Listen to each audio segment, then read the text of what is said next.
When the Nintendo Switch was released in 2017, it was a truly revolutionary piece of technology. Not only did it pioneer the hybrid console format, but it also led to the current revitalization of handheld gaming. As the third best-selling game console of all time, with a total of 152.12 million units sold as of March 2025, the question of how Nintendo would follow up on a nearly perfect device was at the top of everyone's mind. Nintendo's answer? Stick with what worked before, but refine it with some slight alterations. This focus on refinements makes the Nintendo Switch 2 a vastly superior console when compared to its predecessor, but it also makes for a largely boring new console experience.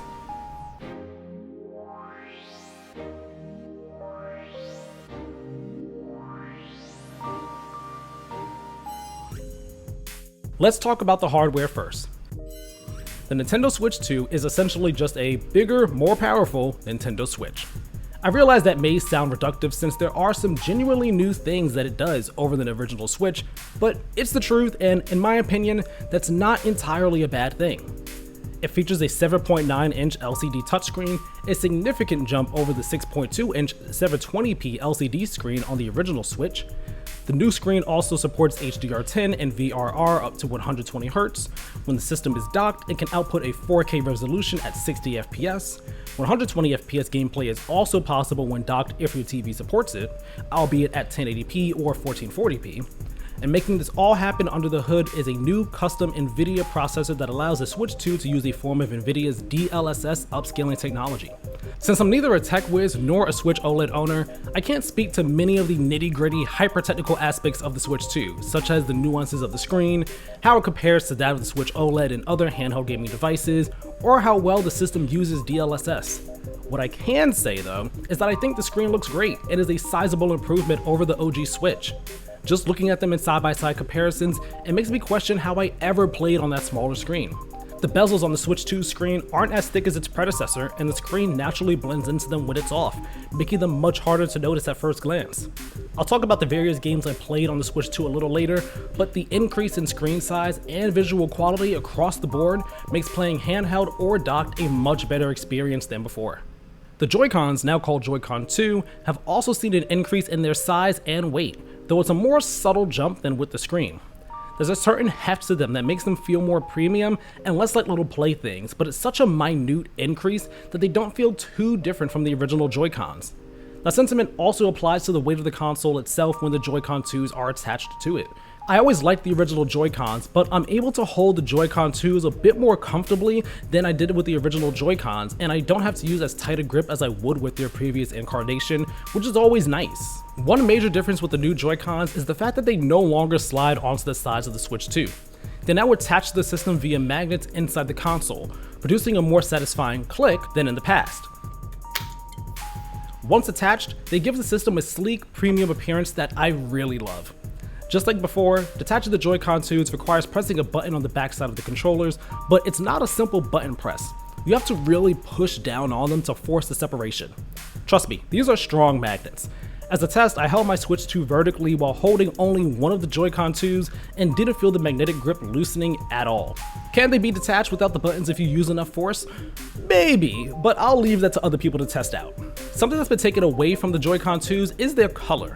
They're now all black, with the only hints of the classic red and blue colors from the original Switch Joy-Cons being at the base of the analog sticks and the inner part that connects to the system.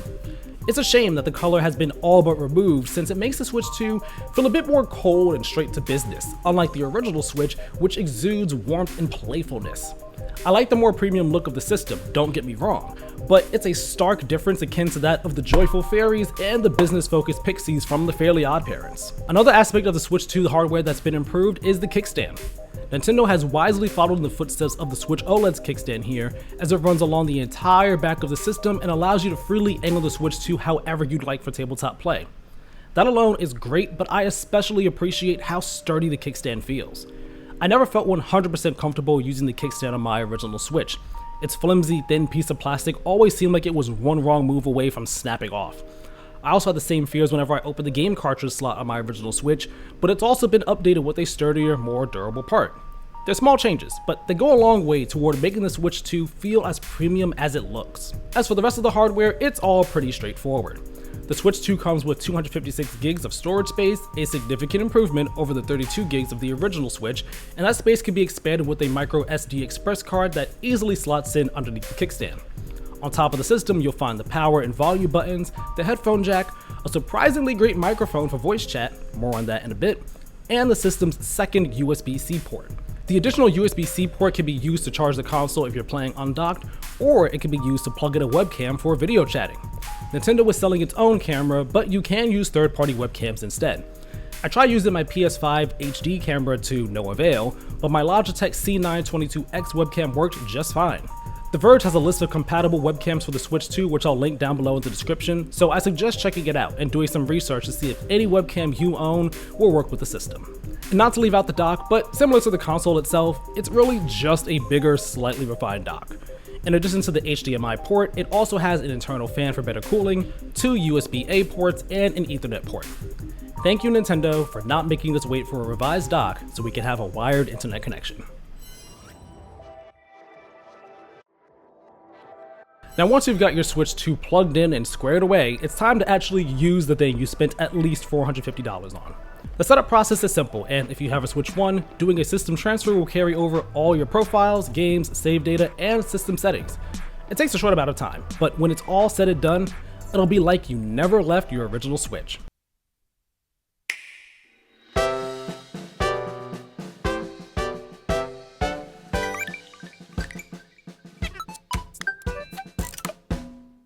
I mean that quite literally, because when it comes to actually using the Switch 2, nothing is more boring and straightforward than its UI.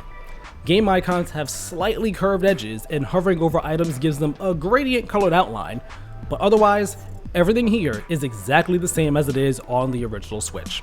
The barebones UI has always made the Switch feel like a device that was solely about playing games, so I can understand why some people would be satisfied with it when compared to the UI for the PlayStation 5 and Xbox Series X and S, which can feel a bit overstimulating.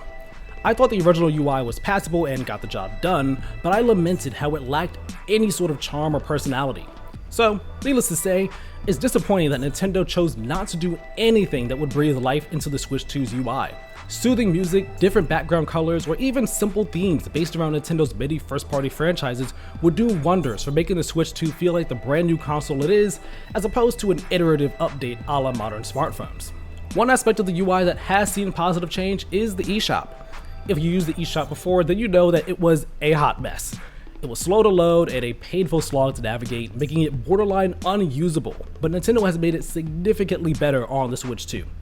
Now the eShop loads without missing a beat and is far more responsive when going between its different categories. It took 8 years, but Nintendo finally got it right. It's also a different color now too, so there's that. The other element of the UI that I like actually has to do with the Joy-Cons, specifically their mouse controls. When the inside of the Joy-Con is placed on a flat surface, the controller functions like a computer mouse, with the L or R button acting like a left click. When used in the system's home pages in the eShop, the mouse controls let you scroll through options as easily as you would on a computer. They're a novel addition and can feel a bit like a gimmick, but I found myself liking them quite a bit.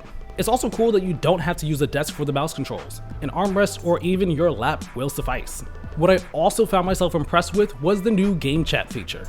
This is basically Nintendo's take on parties, or more specifically, Discord, and it works surprisingly well. Pressing the C button on the right Joy-Con opens up the game chat menu, where you can either set up a game chat lobby or join any available lobbies. Once you're in, your primary display shrinks a bit to make space for everyone's displays underneath it, but you can adjust this in the settings along with how audio is prioritized between your game and your voice chat. I mentioned before how the microphone is shockingly great, and that's for 2 reasons. First is how clearly it captures your voice. When I was testing this with my buddy Rob, he was about 8 to 9 feet away from his Switch 2, and he was talking a bit louder than his normal volume, but he sounded like he was no more than 1 to 2 feet away from it. I sit about 1 to 2 feet away from my Switch 2 when it's docked, and he said I sounded like I was talking directly into the mic. How is Yakuza, by the way? Is it your first time playing it, or did you play it already on the other consoles?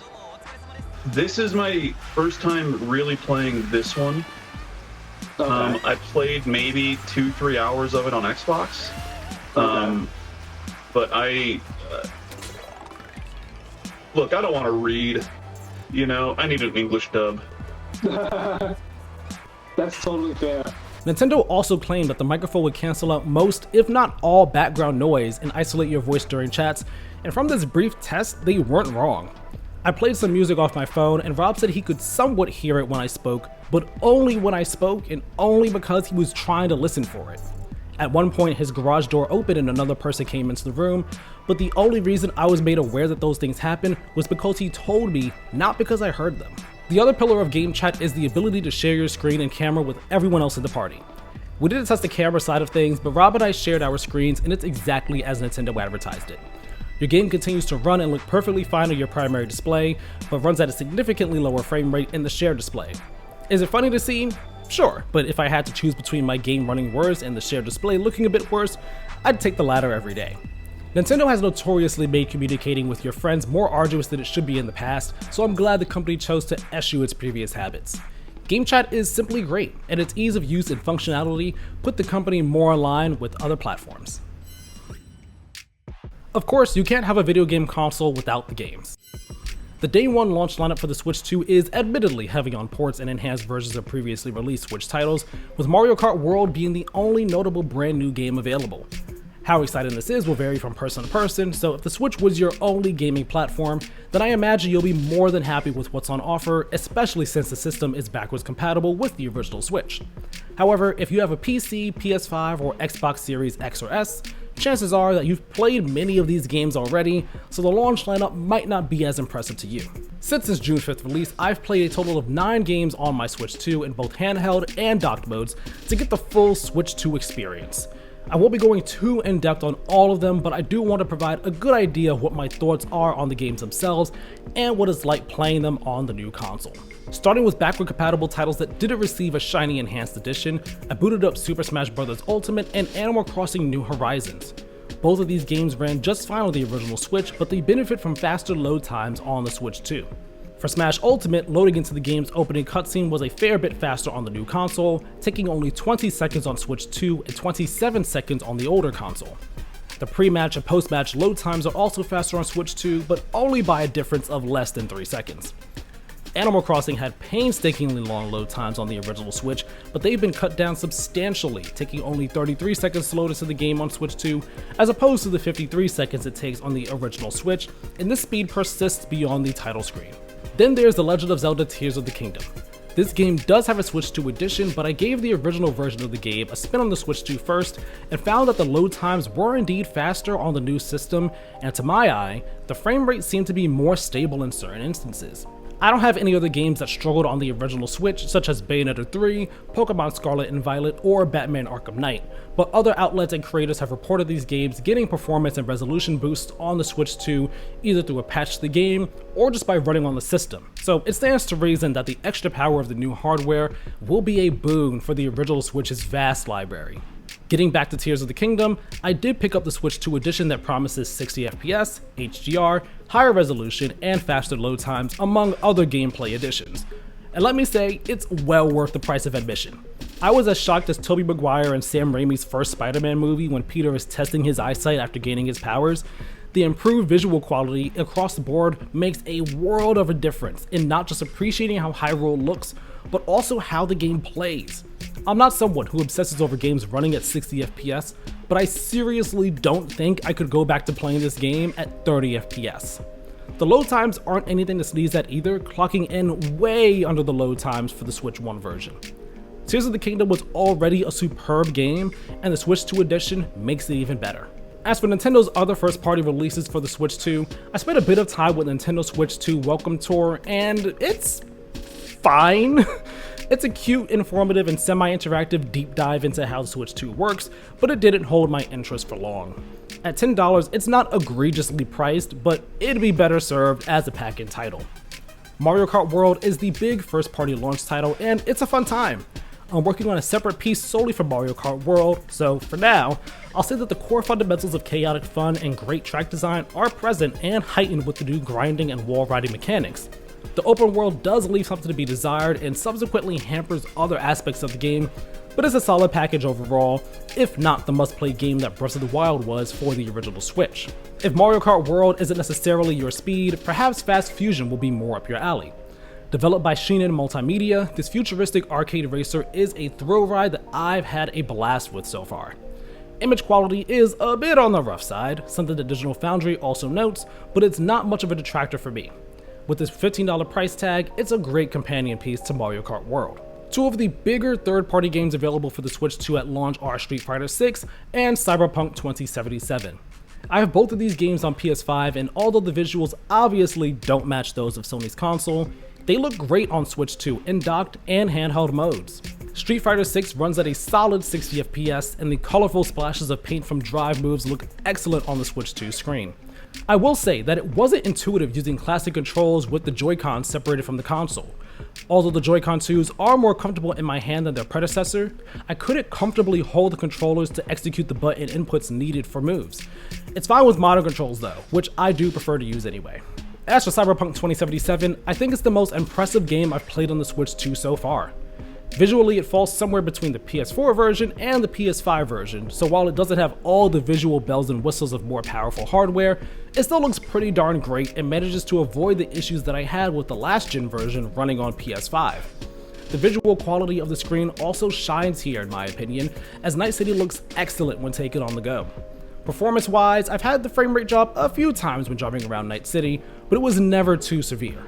As always, I recommend checking out Digital Foundry's coverage on it for more in-depth analysis, especially when it comes to the Phantom Liberty side of things, since I haven't touched it yet.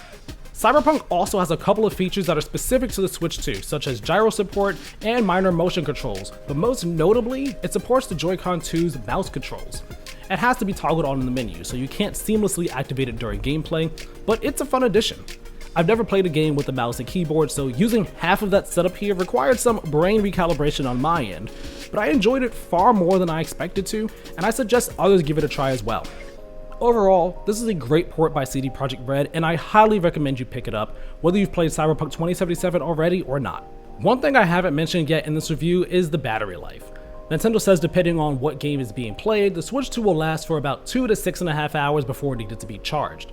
This is a notable decrease from the 4.5 to 9 hour battery of the original Switch. When playing Street Fighter 6 and Cyberpunk 2077, the battery went from full to near dead in about 2 hours.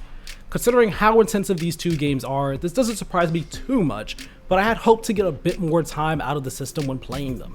When in sleep mode, Nintendo says the Switch 2 will take 3 hours to charge, and I think that's mostly accurate. I say mostly because there have been a few times where I docked my system after playing handheld for a while, and when I returned to it over 3 hours later, it was hanging in the 90% range, but not at 100%. In the settings, there's an option to prevent the system from charging past 90% to prolong the battery's life over time, but I haven't turned this setting on yet. Perhaps the Switch 2 slows down its charging speed by default once it hits a certain battery level? I don't know. Who's to say? I've also encountered a weird battery issue with the Joy-Con 2s. There have been a couple of times where I've gotten a low battery notification for the left Joy-Con, but not the right one. It's baffling because I always play with both of them at the same time for the same amount of time, and I always attach them to the system when it's docked after I'm done playing. I'm not sure if it's an issue with the battery itself or if it's an issue with how it's being tracked or displayed, but I checked online and I'm not the only one who's having this issue. People online have said that an update that went out on June 18th may have fixed this problem, but I'm gonna need more time to see for myself. Although I've been a Switch owner since 2018, it was always the secondary system that I had primarily for Nintendo's first-party offerings, with a few indies and third parties thrown into the mix. It was never the console that I gave my heart to, but I always loved its innovative spirit. So when it came to the Switch 2, I didn't want Nintendo to rock the boat too much, just give us a better version of what we already had.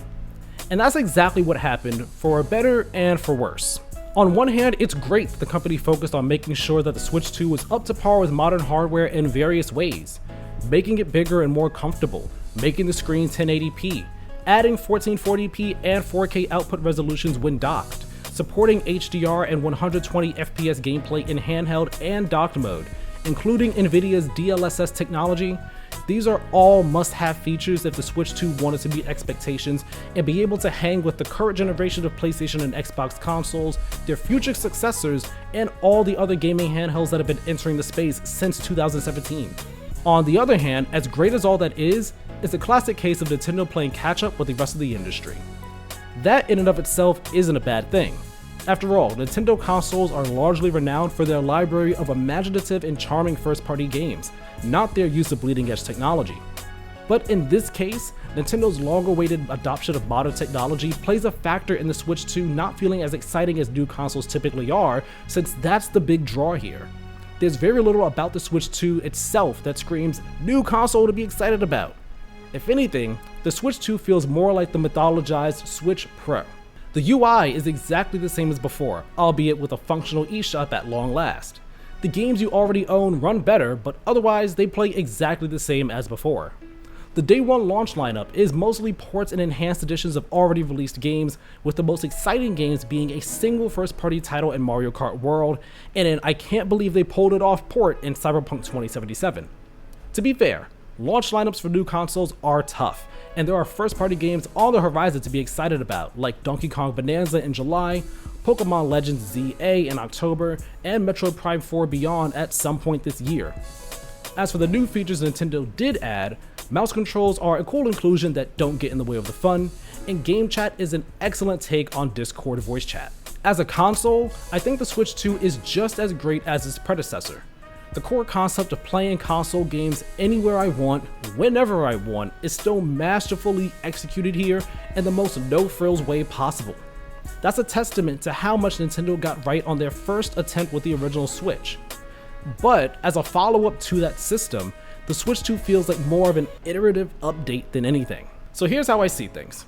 If you're someone like me who uses their Switch as a secondary console, maybe consider how much you'll actually be using your Switch 2 and how important Nintendo first-party titles are to you at this current point in time. But if you're a die-hard Nintendo fan, or if the only gaming system you've had for the past 8 years was the original Switch, then you should definitely get the Switch 2. It's a long overdue upgrade that might be overly familiar, but it improves on the original in just about every way. Thank you so much for watching. Let me know what you think about the Switch 2, and let me know what you think about my review of the Switch 2 down in the comment section below. Leave a like on this video if you enjoyed it, subscribe to the channel if you have not already, and hit that notification bell, that way you know as soon as new videos go live. My name is Tyler, this is TheComfySpot, this has been my review of the Nintendo Switch 2, and we'll talk next time. Have a good one.